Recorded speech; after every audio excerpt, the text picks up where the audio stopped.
Boa noite a todos vocês. Um prazer estar aqui junto com a comunidade, CEJAP, todos vocês de Jardim da Penha. Sou o Hugo Mansur, vim a convite do Glauco, a quem tive a felicidade de conhecer. Estamos aqui pelo Instagram e pelo Facebook. 18 horas, então, como combinado, nós vamos começar o nosso estudo de hoje, né? E como já é de praxe, a gente vai começar com uma leitura preparatória e depois dessa leitura nós também faremos então a nossa prece e a gente vai aí numa estimativa de até mais ou menos 5 para 7, né? No Instagram nós temos até 1 hora de duração, tá bom? Estamos aqui já com o Instagram, 19 pessoas no Instagram, funcionando também pelo Facebook. Agora estão escutando, né? Todo mundo me escuta bem? Só para a gente, se eu por acaso tiver com alguma dificuldade técnica, por favor me avisem, se não estiverem me escutando. Antes a gente estava aqui com uma música, tá bom? Vamos lá, a leitura que a gente vai fazer hoje, deixa eu pegar aqui nossa leitura de hoje.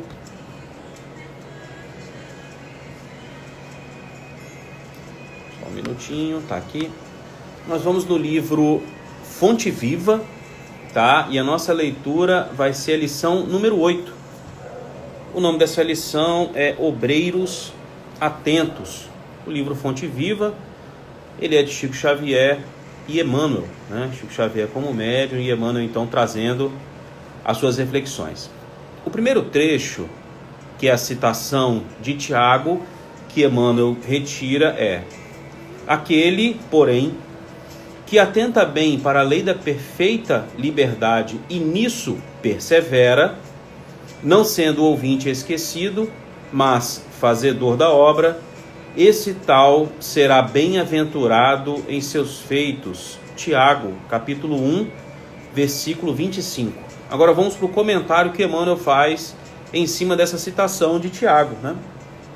O discípulo da Boa Nova, que realmente comunga com o Mestre, um destaque nosso aí para que realmente comunga com o Mestre, antes de tudo compreende as obrigações que lhe estão afetas e rende sincero culto a lei de liberdade, ciente de que ele mesmo recolherá nas leiras do mundo o que houver semeado.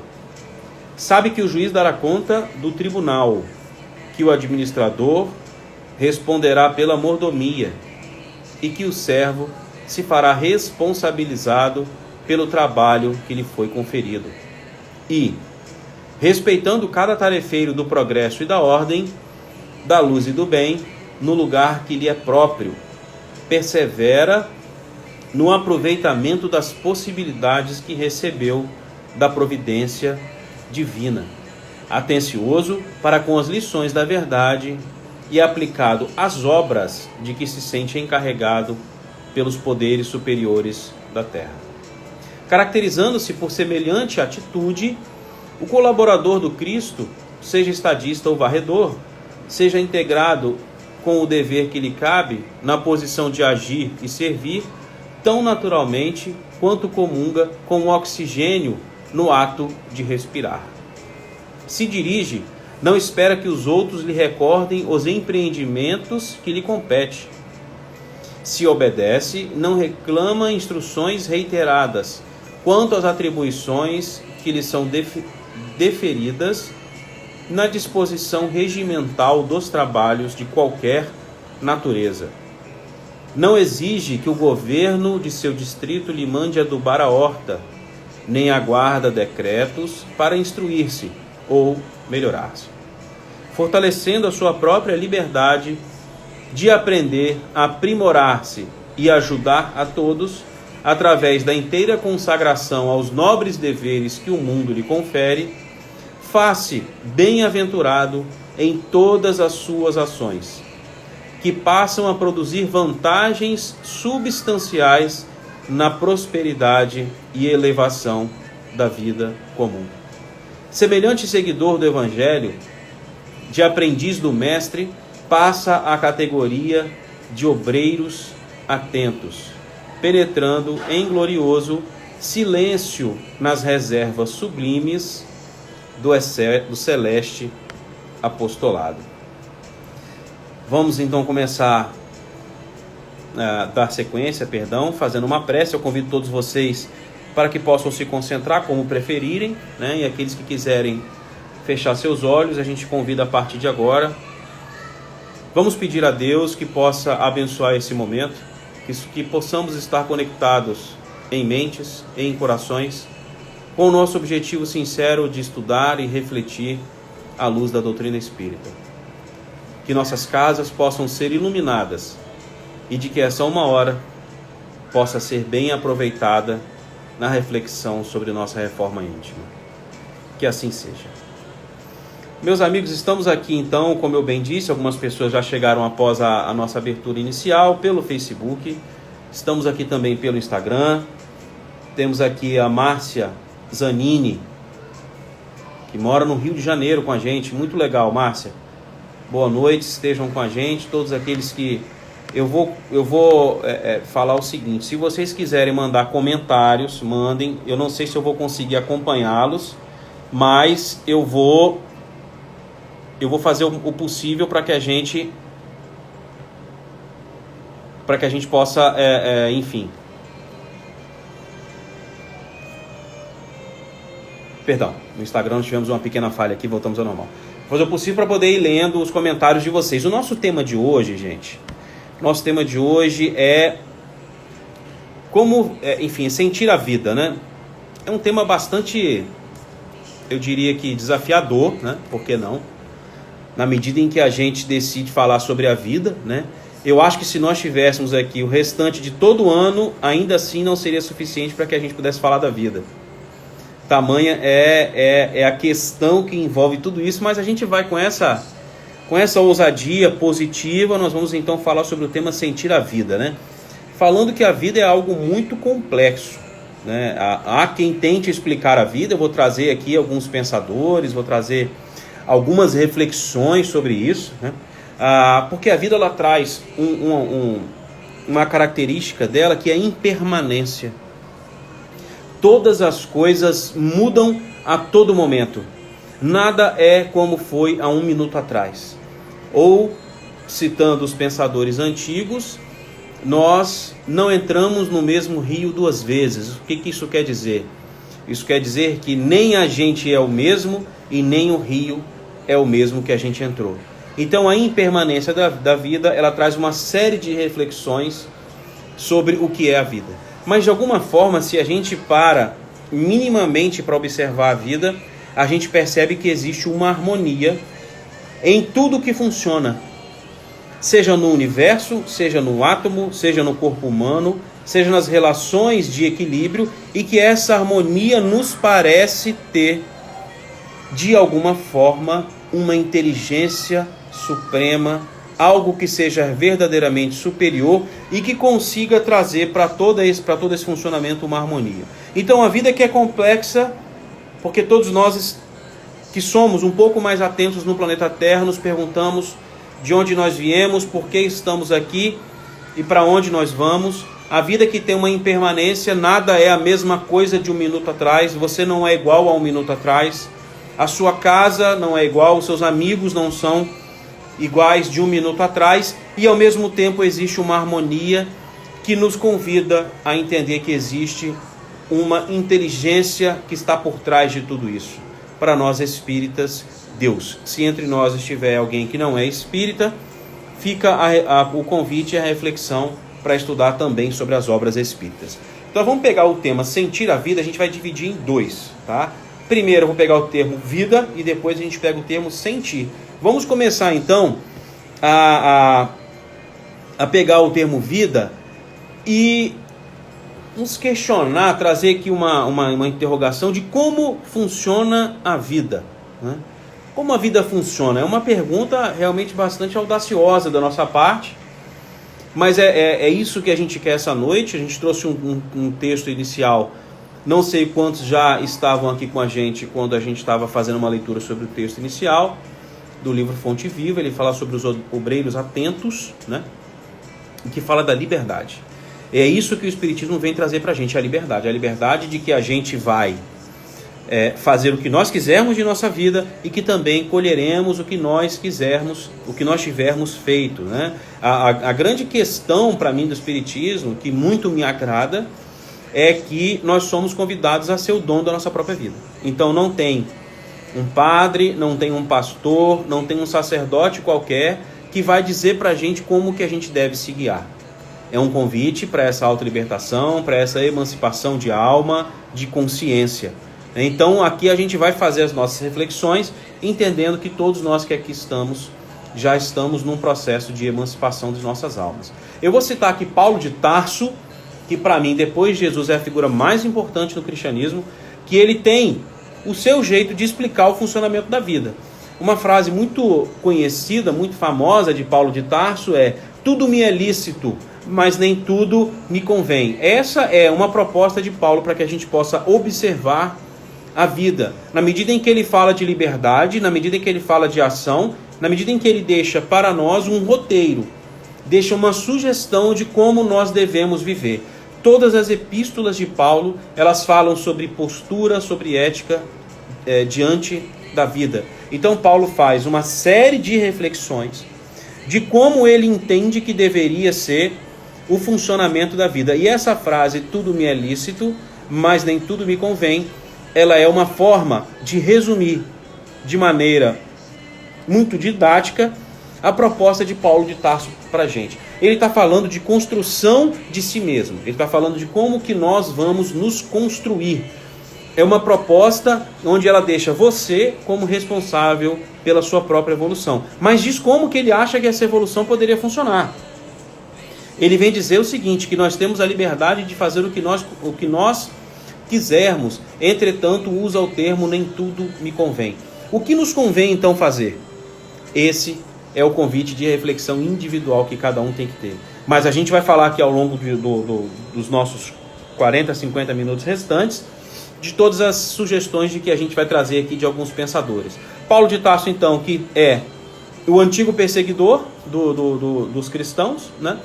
Paulo de Tarso, que se chamava Saulo e passa a se chamar Paulo. Se chama Paulo porque Paulo quer dizer pequeno. É um ato de humildade, é um renascimento de Paulo, antes Saulo, né? Talvez aí bate com o final de semana que a gente está de Páscoa, que fala de renascimento, né? Paulo então muda seu nome se chamando Paulo porque Paulo quer dizer pequeno. Já é uma atitude talvez simbólica para todos nós de que a humildade e se tornar pequeno e ser dono de suas próprias atitudes pode ser um caminho para que a gente descubra como a vida funciona. Depois de citar Paulo de Tarso, a gente vai trazer agora um pouco de Platão. Platão, quem é Platão? Platão é um discípulo de Sócrates. Sócrates citado nas obras básicas do Espiritismo, né? O Espiritismo tem um viés filosófico, a meu ver, pouco explorado. Acredito que poucos de nós exploramos como nós devemos o potencial filosófico de raciocínio, de reflexão que o Espiritismo nos dá. Então a gente traz aqui Platão, discípulo de Sócrates, que tem algumas coisas também muito interessantes para que a gente possa refletir. Platão, que inclusive tinha uma teoria do mundo das ideias, eu não sei se vocês conhecem, vou falar aqui rapidamente. Ele dizia o seguinte: quando ele olhava para tudo que existia, do mundo materializado, do mundo físico, né, aquilo que a gente pode tocar, a vida e etc., ele dizia que isso que a gente via nada mais era do que um rascunho imperfeito de um mundo das ideias. Ideias essas que lá seriam ideias superiores. Poderíamos dizer que se fosse algo semelhante a nós estarmos comparando com o mundo espiritual. Existem planetas e vidas espirituais que são muito superiores a tudo que a gente tem e que nós somos um rascunho um pouco imperfeito, né, sobre o que é essa vida. Se nós formos a mundos superiores, a justiça, a bondade, a beleza vai estar muito superior a tudo que nós temos aqui hoje enquanto vivência disso, né? E para Platão era assim, ele falava: nós somos nada mais do que uma cópia imperfeita de um mundo das ideias, né? E ele falava o seguinte, agora mais uma frase, trouxemos a de Paulo de Tarso, né? Tudo me é lícito, mas nem tudo me convém. E agora uma reflexão de Platão que falava, o mundo, atento para essa frase, o mundo muda quando eu deixo de perguntar para que isso me serve e me pergunto como eu sirvo os outros. Olha que interessante a visão de Platão, aí é seus 2.400 anos atrás, eu não saberia dar com precisão, mas acho que pouco importa, foi antes de Cristo. Ele diz o seguinte, o mundo muda quando eu deixo de perguntar para que isso me serve e pergunto como eu sirvo os outros. Veja que parece que existe uma linha muito parecida do que Paulo de Tarso fala, do que Platão está falando, e que no final das contas é a construção de você mesmo, né? Todos eles estão convidando a gente a uma autoconstrução, a um caminho que ele é individual, coletivo, porque você vive com os outros. Entretanto, agora não mais responsabilizando a ninguém pela sua vida. Não existe alguém que vai ser culpado ou beneficiário da sua evolução, é a você mesmo, né? Então eu passo a me preocupar com o mundo e passo a perguntar como eu posso servir o mundo, né? Eu passo a entender que tudo eu posso, mas talvez nem tudo seja conveniente, nem tudo me convém. É importante a gente trazer os grandes pensadores, gente, porque isso eleva o nosso padrão, o nosso grau de consciência, né? Se a gente vai olhar para um estudo muito interessante que o palestrante Haroldo Dutra faz sobre o funcionamento dos ciclos, essa palestra, para quem quiser, ela está no YouTube. O Haroldo vem falando o seguinte, se nós formos observar a vida, a gente está aqui tentando entender como a vida funciona, né? O Haroldo vem dizer que tudo funciona por ciclos. Fácil entender isso quando a gente fala de dia e noite. Então o dia começa, depois vem a noite e depois começa o dia. E aí, a partir disso, eu tenho as estações do ano, né? Eu tenho as 4 estações do ano, hora mais quente, hora mais frio. Mas eu também tenho o começo e o final do ano, eu tenho o começo e o término do mês, né? O planeta Terra gira em torno do Sol, o nosso sistema solar gira em torno de outros, a nossa galáxia gira em torno de outras. Parece que existe uma correspondência, né? A gente tem um átomo, que é um núcleo com partículas que giram em torno dele, e eu tenho o universo, né? Ou tudo que tem um centro e coisas que giram em torno dele, e esse giro, esse movimento gera ciclo, né? Gera um ciclo para tudo. Entretanto, o alerta do Haroldo é que não existe ciclo somente para as coisas materiais, mas também ciclo para as coisas morais, ou seja, existe tempo e existe mudança para que as coisas se modifiquem, não só no seu aspecto físico, mas também no seu aspecto moral. E se a gente traz isso para a doutrina espírita, nós estamos falando da entrada iminente em um mundo de regeneração. Se nós formos olhar também outras filosofias, a gente vai perceber que todo mundo fala de um período de mudança, talvez com outros nomes. Aqui a gente não está para tentar se entender proprietário das terminações, né, do mundo, mas vai olhar as filosofias, religiões, mundo afora, todo mundo fala, né, parece que existe realmente um mundo que ele está em transformação. Então esse momento de transformação, ele vai trazer para a Terra algumas reflexões que a gente vai começar agora a olhar isso, trazendo a Gênese, né? E a Gênese é sempre aquele livro que todo mundo ouviu falar, mas leu pouco. Vai ficar aqui então uma reflexão. Mas antes de entrar na Gênese, vamos aqui trazer ainda Platão, para encerrar esse primeiro trecho das citações, onde ele faz um estudo sobre o bem, o belo e o justo. Olha que interessante, né? Vamos ver o que ele traz. Ele fala sobre o bem. O que é o bem, gente? O que é o bem, né? Eu acho que é bom a gente fazer pergunta para a gente poder ter tempo para pensar. O que é o bem? É uma reflexão interessante, né? Para Platão, o bem é tudo aquilo que une. É uma reflexão interessante também. Tudo aquilo que une é o resultado do bem. Tudo que afasta não é o resultado do bem, é o resultado do nosso egoísmo, é o resultado da nossa imaturidade espiritual. Se a nossa religião ela nos afasta, nós não temos ali, então, uma religião que é guiada por princípios fraternos. Se as nossas crenças nos afastam dos outros, nós não temos ali uma crença que é boa, né? Tudo que é o bem é aquilo que nos une, e para nos unir é preciso falar de virtudes, que daqui a pouco a gente vai falar um pouquinho. Isso é a fala de Platão de forma muito resumida sobre o bem. Mas também tem uma fala sobre o belo. O que é o belo? A função do belo é de elevar o homem. Nos mundos superiores, em todas as esferas que a gente for classificando acima da nossa, tudo tende a ser o belo, tudo caminha para o belo, tudo caminha para o mais bonito. Não a beleza, talvez como a gente enxerga, a beleza meramente estética, a beleza vazia, mas principalmente e especialmente a beleza como resultado do caminho para a perfeição. E o justo para Platão é cada coisa no seu lugar, é a noção que nós temos de que todas as coisas existem para a função de promover o bem. Então a justiça é que cada coisa está no seu devido lugar para que o bem possa reinar, para que o bem possa se implantar. Olha que interessante a reflexão que a gente tem sobre o que é o bem, sobre o que é o belo e sobre o que é o justo.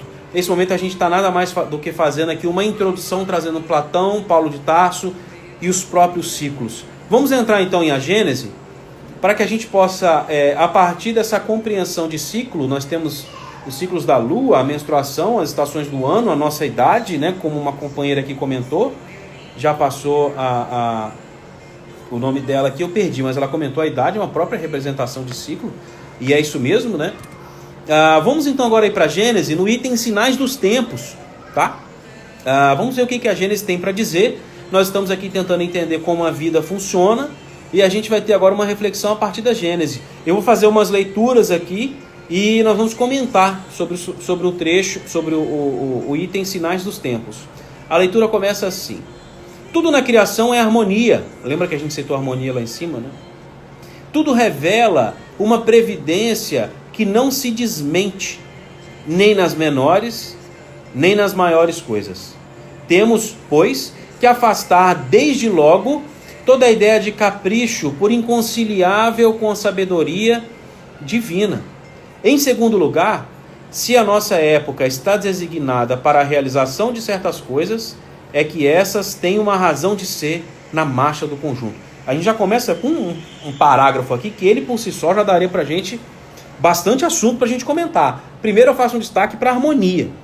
Tudo na criação é harmonia. A harmonia, ela vem de uma inteligência. A harmonia vem de alguém ou alguma coisa, ou enfim, ou seja, quem ou o que está por trás, dando para aquilo uma inteligência, dando um sentido, dando uma harmonia. Então a gente tira por completo a ideia de capricho, né? Não há nada que não tenha sido organizado pela sabedoria divina.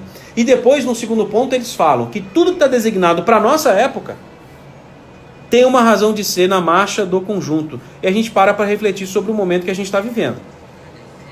Não é o momento de uma cidade, não é o momento de um país, é o momento do planeta. E que isso tem uma razão de ser. Qual é a razão de ser? Essa é a reflexão que a gente tem que fazer. Qual é a razão de ser? O que nós aprenderemos como sociedade, como espíritas, como indivíduos de nossa família? O que nós aprenderemos, porque tudo que está designado para a nossa época vai acontecer. E que tudo isso tem uma razão de ser. Para a Gênese, então, não há acaso na obra da sabedoria divina. Para a Gênese não existe capricho, porque todas as coisas são harmônicas e essa harmonia ela vem de uma sabedoria divina. E assim continua a Gênese nos explicando aqui a pergunta difícil que a gente se fez, que é como funciona a vida. Vamos voltar aqui para a Gênese para a gente citar mais o próximo parágrafo no item Sinais dos Tempos. De duas maneiras se executa esse duplo progresso. Uma lenta, gradual e insensível. A outra, caracterizada por mudanças bruscas, a cada uma das quais corresponde um movimento ascensional mais rápido, que assinala, mediante impressões bem acentuadas, os períodos progressivos da humanidade. Então vejam bem, a Gênese está dizendo que existem duas maneiras de evoluir, de ter progresso no nosso planeta. A primeira, eles dizem que é um processo lento. Eles dizem que é um processo gradual e que a gente não percebe. Se a gente for olhar 200 anos atrás, nós evoluímos enquanto leis. Nós estamos caminhando para mais igualdade, né? Se a gente for observar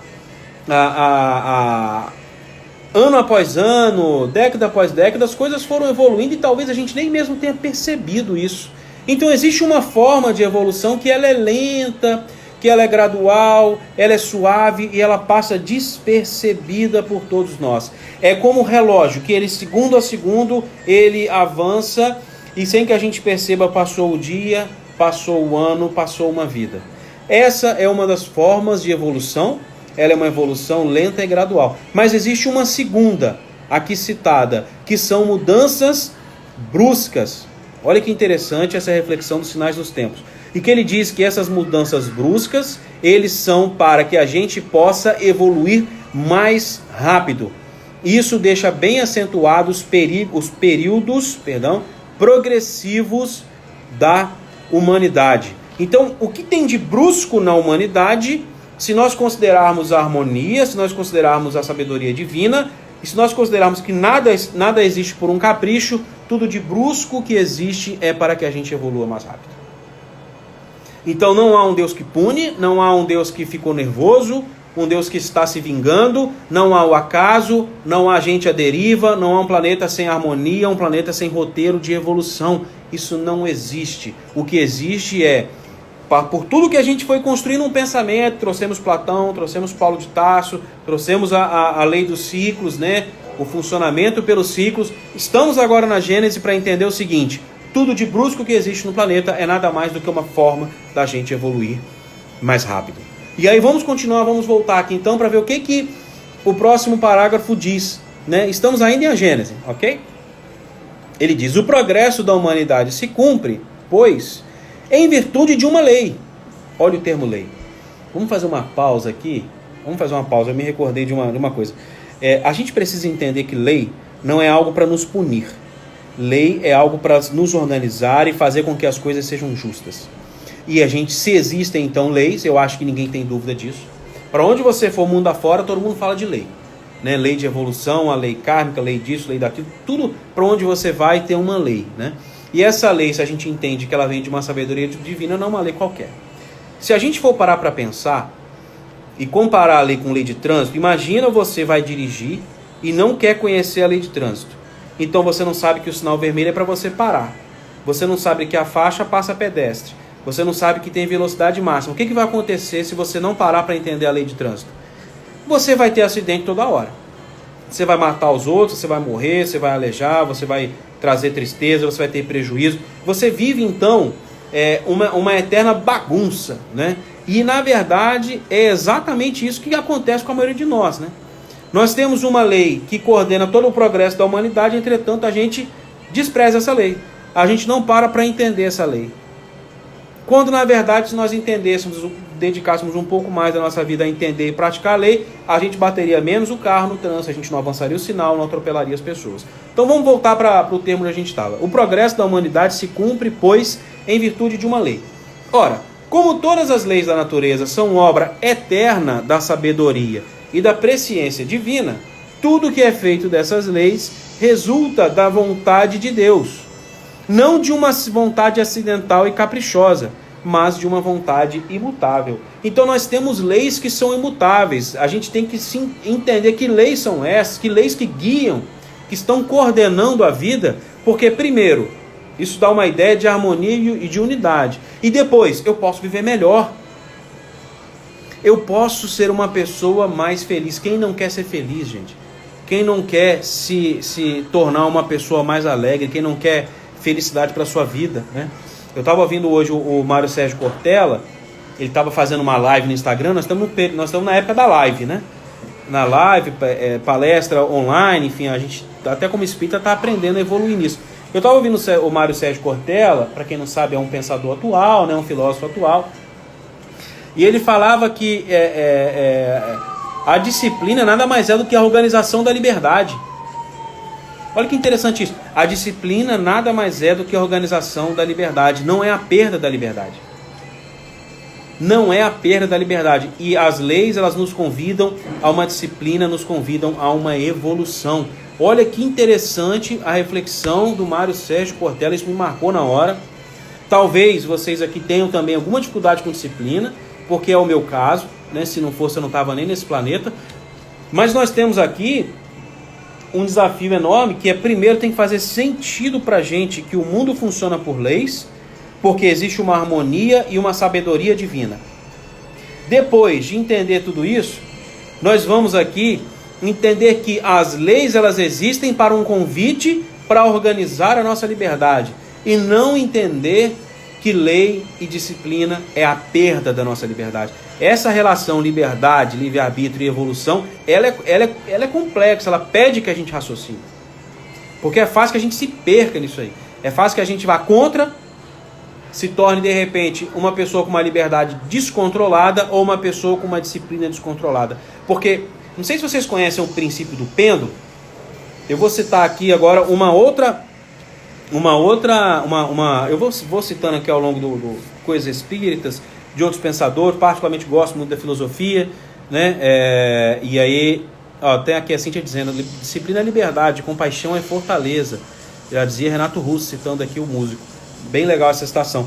O princípio do pêndulo, né, ele tem uma origem numa filosofia bem antiga, que é egípcia, né? A gente poderia falar dos povos de Capela, da inteligência do povo egípcio, mas não podemos perder tempo com isso, né? Nosso tempo é curto. Mas ele fala o seguinte, imagina que a gente tem um pêndulo aqui, né? Uma coisa que se move, ok? De um lado para o outro. Como é que a gente funciona a nossa evolução? Se a gente traz o pêndulo muito para o lado de cá, quando você solta, ele vai para o lado contrário. Então a gente vive assim, muita disciplina, muita liberdade. Muita disciplina, muita liberdade. E aí a gente começa a se confundir o que é liberdade, o que é disciplina. Aí tem hora que você se olha e você fala, eu não estou vivendo muito bem.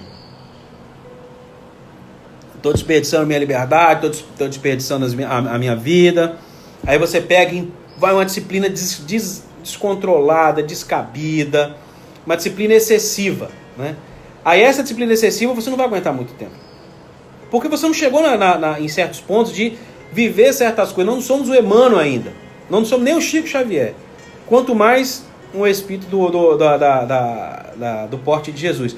Aí você não aguenta aquela disciplina excessiva. O que acontece? Você vai para o outro lado, que é da liberdade descontrolada. E assim a gente fica vivendo. Esse é o princípio do pêndulo que a gente tem que evitar, porque o equilíbrio está no meio, né? Eu trago isso da filosofia hermética, para quem tiver interesse depois de olhar. Como eu disse, gosto da filosofia e sempre que possível eu venho citar essas reflexões. Eu acho que o mundo tem saberes extremamente interessantes que a gente pode se valer deles para aprender cada vez mais. Estamos aqui então refletindo sobre as leis, o progresso e o nosso papel no meio disso tudo. Não existe mundo à deriva, não existe lei de punição, o que existe são leis, frutos de uma harmonia que nos levam sempre a nos tornarmos mais justos, mais bons e mais belos. E a gente fala do belo não no sentido puramente estético, mas o resultado de tudo aquilo que evolui. A beleza como algo resultante de uma inteligência divina. Vamos continuar aqui na Gênesis, para a gente encerrar nós estamos no primeiro trecho da palestra que fala sobre a vida, tá? A gente está tentando aqui entender como a vida funciona. Olha que desafio que a gente arrumou aqui para a gente essa noite, né? É isso aí, ó. A disciplina não é prisão. Temos um comentário aqui, né? Voltando para Gênesis. A humanidade tem realizado até o presente incontáveis progressos.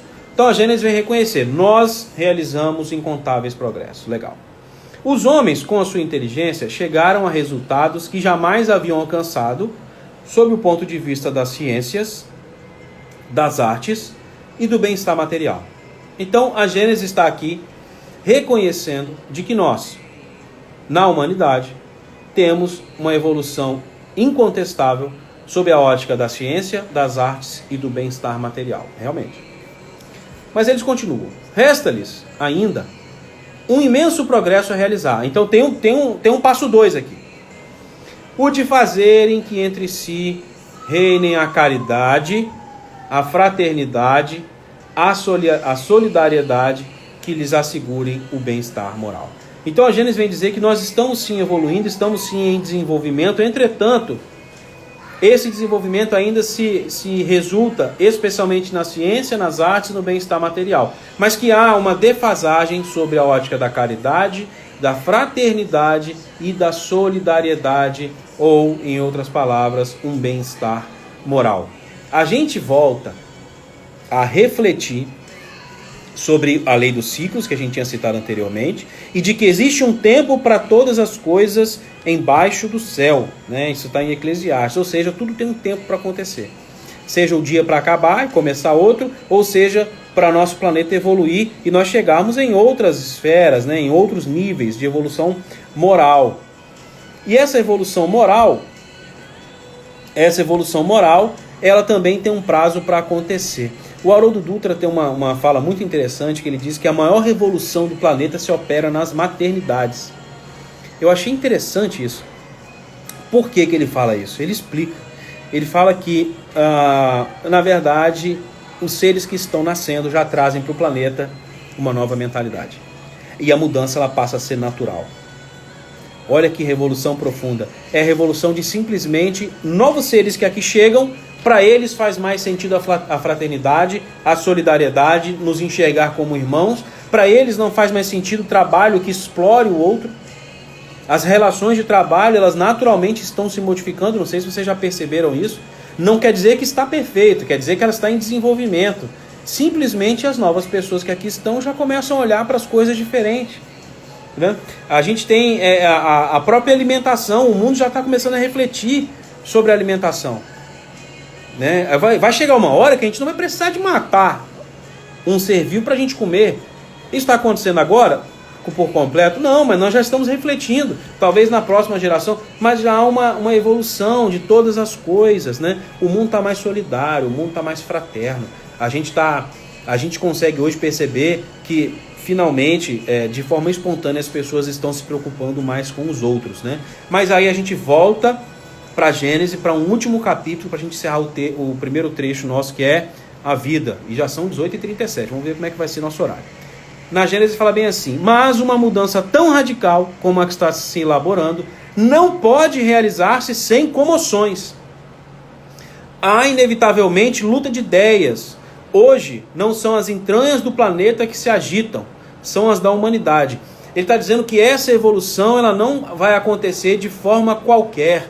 Vai haver sim uma comoção. Só que se entendia muito nas previsões aí de evolução, de que ia cair um meteoro, de que um terremoto ia estragar tudo, o planeta Terra ia mudar. E a gente está falando assim, não são as entranhas do planeta que vão se agitar. Ou seja, não é um terremoto, não é um vulcão. São as ideias, nós somos um outro patamar de evolução. São as ideias que trarão lutas e comoções e de que será inevitável diante do porte de mudança que nós queremos. Se, de um lado, existem espíritos que estão nascendo para trazer uma outra forma de entender a vida, por outro, tem aqueles que querem manter ainda a escravidão do outro, a exploração do outro. Isso trará naturalmente uma luta de ideias. Mas nesse meio, tem ainda um, que é aquele que é o desavisado.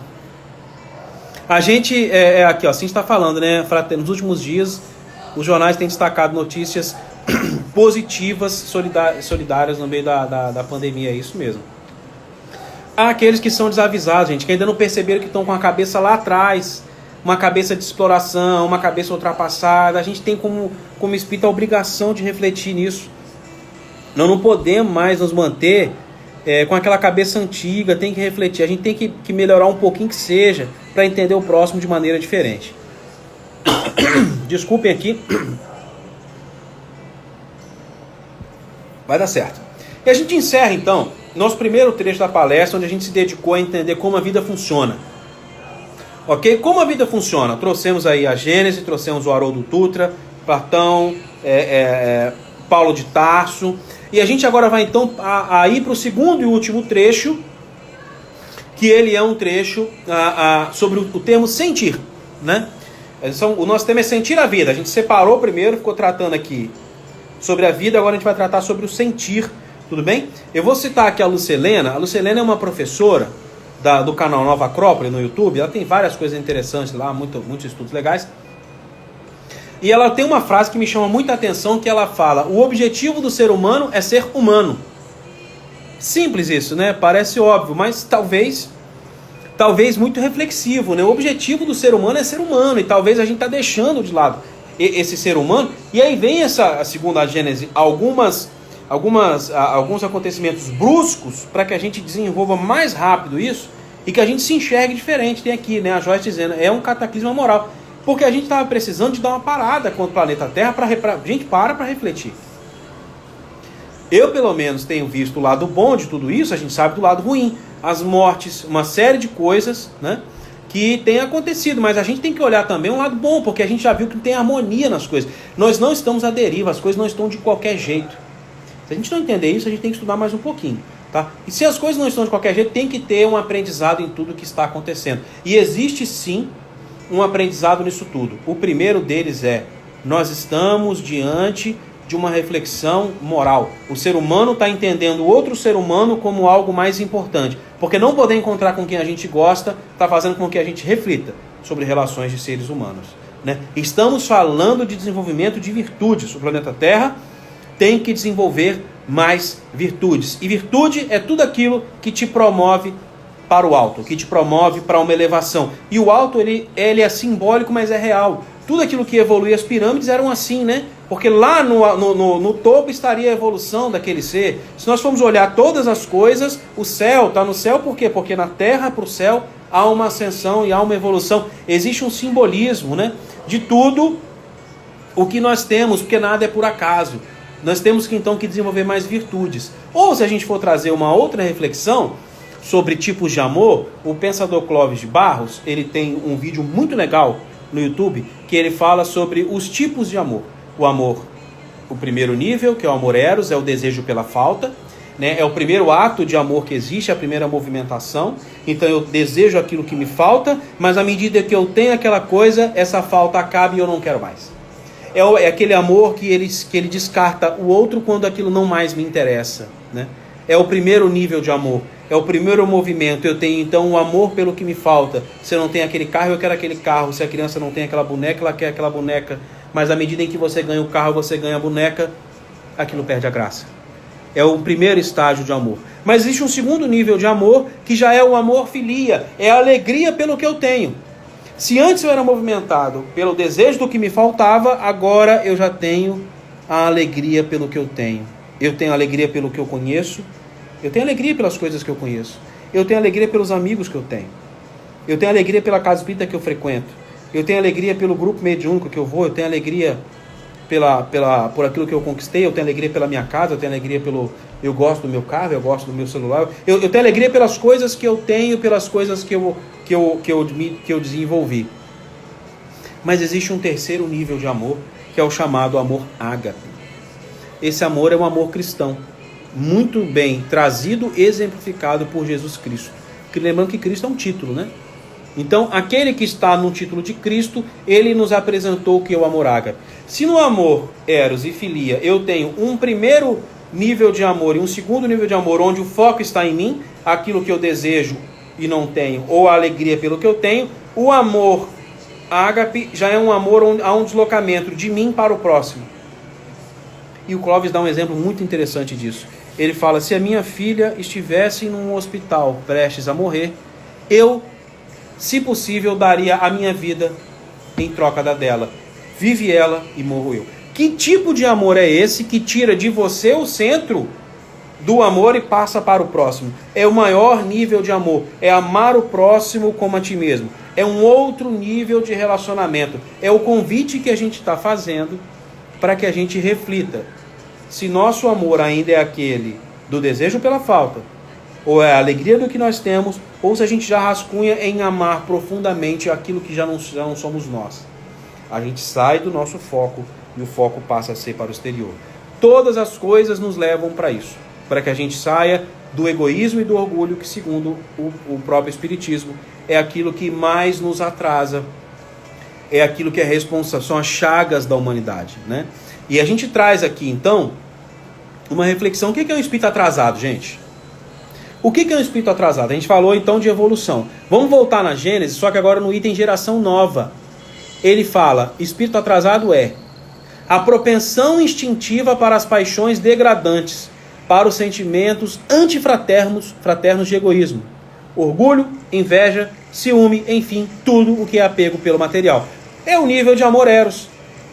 É o primeiro nível de amor, ele tem um apego, ele tem o ciúme, ele tem a inveja, o egoísmo das coisas. A gente tem que sair desse nível e ir para um segundo nível, porque eles dizem aqui, logo nesse trecho também ainda no item geração nova, estamos na Gênesis, tudo é praticamente em cima dela. Havendo chegado o tempo, grande emigração se verifica dos que habitam o planeta Terra. Os que praticam o mal pelo mal e que ainda não foram tocados pelo sentimento do bem. Ele diz que aqueles que não foram tocados pelo sentimento do bem serão excluídos, porque se não lhe ocasionariam de nova perturbação para o planeta. Ou seja, quem não é tocado pelo sentimento do bem vai ser excluído do planeta Terra. É uma frase forte, né? Mas ele diz que é o caminho natural de todas as coisas. E para nós caminharmos então para o nosso encerramento, né? Nós vamos aí até mais ou menos aí 5 minutos para acabar o 5 para as 19, né? Que é a hora que nós estamos aqui no Instagram e no Facebook, mas no Instagram nós temos 1 hora de transmissão. Nós vamos trazer aqui uma reflexão sobre o que é então uma pessoa melhor. Falamos aqui sobre como a vida funciona, falamos sobre leis, sobre harmonia, sobre sabedoria divina, sobre nós tomarmos conta de nossa própria vida. Depois entramos no sentimento, né? Falamos sobre o desenvolvimento de um ser de virtudes. Falamos sobre os 3 tipos de amor, que é uma reflexão, é um caminho bem interessante, acho bem didático para a gente evoluir, né? O amor eros, filia e o ágape. Falamos sobre o que é um espírito atrasado. É um espírito que ele tem, na verdade, sentimentos antifraternos de egoísmo, né? Apego a tudo que é material. E falamos que há um momento na Terra onde não mais encarnarão esses espíritos. Talvez a gente esteja nesse meio, mesmo que a gente esteja estudando tanto. Mas então o que é uma pessoa boa? Como é que a gente pode refletir sobre o que é uma pessoa boa? Nós vamos misturar aqui 3 termos: amor, justiça e caridade. Vamos ver como é que a gente mistura tudo isso para ver o que sai, né? Eu vou trazer de novo Platão para a nossa reflexão. Ele faz uma reflexão sobre felicidade e justiça. Ele diz o seguinte: a felicidade está diretamente ligada a ser justo. Não há felicidade em quem prejudica o próximo, de forma consciente. Não há. Vamos então comentar o que Platão está falando. Está falando sobre felicidade e justiça. Ele fala que a justiça, a virtude justiça, ele é o caminho para a felicidade do ser humano. Porque não tem como o ser humano que prejudica o outro sentir-se internamente feliz, pleno, satisfeito, em paz.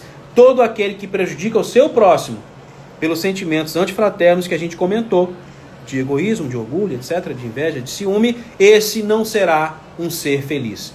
Porque a felicidade não consegue habitar uma mente que é uma mente invejosa, que é uma mente orgulhosa.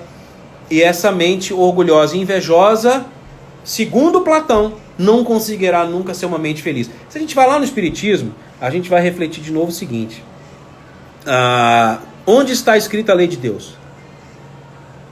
Na nossa consciência. Se nós estamos conversando aqui sobre o tipo de amor, chegar ao ponto onde você ama o próximo, né, que é esse amor ágape, como haverá de sua consciência ficar em paz se você é invejoso e orgulhoso? Vamos agora caminhar para misturar amor e saúde. Vamos citar aqui o médico Rancelli. É um médico austríaco, tá? Que nasceu em 1907. Ou seja, tem tempo, né?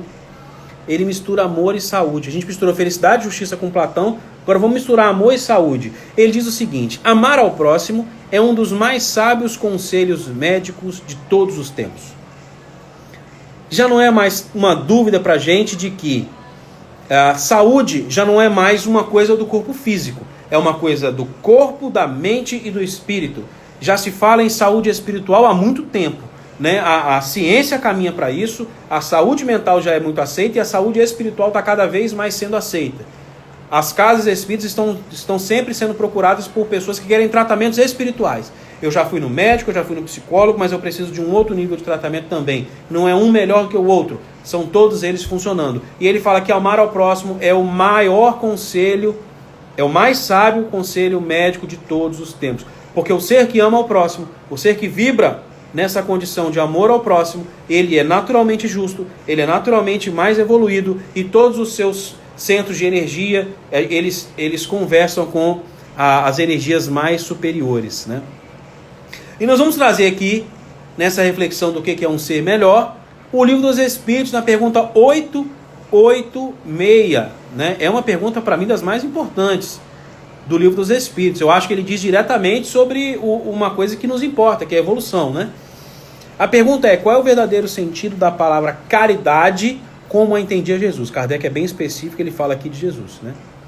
Talvez outros pensadores, seres, enfim, entenderiam diferente. Mas então ele pergunta aos espíritos: qual é o verdadeiro sentido da palavra caridade? Porque a gente fala, uma pequena pausa, a gente fala no Espiritismo de que não há salvação pela fé, há salvação pelas obras. É uma diferença muito grande para as outras religiões. A salvação pela fé é: eu acredito, então eu me converto naquela religião, eu tenho fé em Jesus e eu estou salvo. Na doutrina espírita não há essa crença, não há esse raciocínio. O raciocínio que existe na doutrina espírita é: a salvação funciona pelas obras. E as obras é que te tornarão um ser melhor. Então não existe como a fé morta, a fé parada te levar para algum lugar. Kardec então vem perguntar o que é a caridade. Se a caridade é a salvação, o que é a caridade então?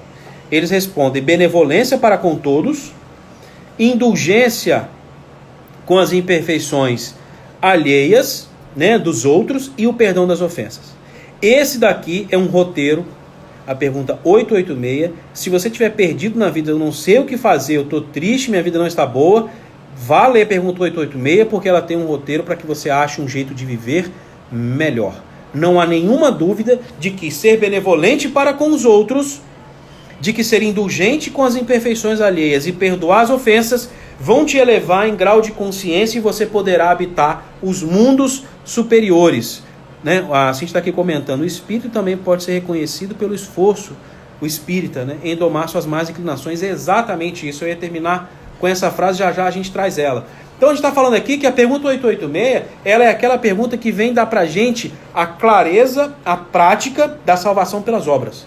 É uma diferença, gente. Salvação pela fé é diferente de salvação pelas obras. Em muitas religiões, basta que você acredite em Jesus como seu Salvador para que você esteja salvo. Nós não acreditamos que funciona assim no pensamento espírita. Nós entendemos que precisa ter obra. E a obra aqui é a palavra caridade, num sentido muito superior à ajuda material, que também é importante. Ele fala de benevolência, indulgência e perdão. Indulgência é um termo incrível para mim. Indulgência com os outros é entender que você também erra, alivia o lado das pessoas, seja mais empático, tente ser um pouco melhor, né? Nosso tempo está acabando aqui. Tem um pequeno comentário de Kardec sobre essa pergunta 886, já caminhando para o nosso final. Ele fala: o amor e a caridade são um complemento da lei de justiça. Olha a lei voltando aí. Falamos no início. Pois amar o próximo é fazer-lhe todo o bem que nos seja possível e que desejáramos que nos fosse feito, né? A caridade, segundo Jesus, não se restringe à esmola, abrange todas as relações em que nos achamos com os nossos semelhantes, sejam eles nossos inferiores, nossos iguais ou nossos superiores. Ele nos prescreve a indulgência, porque da indulgência precisamos nós mesmos.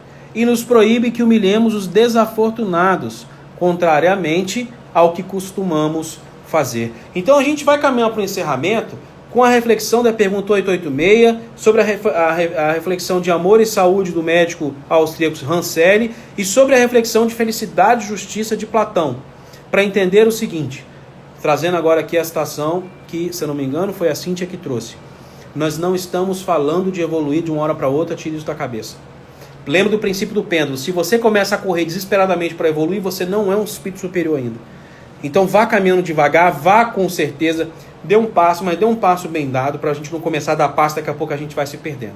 Então vá devagarzinho. O espírito é reconhecido por aquele que tenta domar as suas más inclinações. Estamos no limite do horário para que a gente possa fazer uma prece e encerrarmos juntos.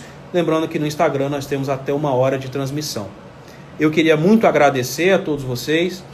Eu gostaria muito que tivesse tempo para vocês mandarem comentários e perguntas, como eu fui tentando aqui na medida do que foi dando, ler, né, tanto no Facebook quanto no Instagram. Mas fica a reflexão, gente, de que a nossa salvação se dá por obras. Aquilo que a gente deve fazer tem que ser na prática. E se a gente trouxer o conceito de virtude, para os antigos pensadores, virtude é a sua capacidade de aliar conhecimento com prática. Isso é uma virtude. Pensar sobre o bem não necessariamente te tornar uma pessoa mais virtuosa. Um grande agradecimento, tá, Glauco, pelo convite. E a gente vai então encerrando a nossa noite de hoje. Convido todos vocês a gente se concentrar e fazer uma palestra, e fazer uma prece juntos. Tá bom? Vamos então agradecer por esse momento. Obrigado a nosso irmão maior Jesus pela inspiração, pela nossa conexão mental, e que a gente possa, a partir de hoje e sempre mais, refletir sobre nossa melhora íntima. Que assim seja. Um abraço, gente. A todos vocês uma boa noite. Fiquem com Deus e que a gente possa encarar da melhor maneira possível essa mudança tão brusca que está acontecendo no nosso planeta. Boa noite.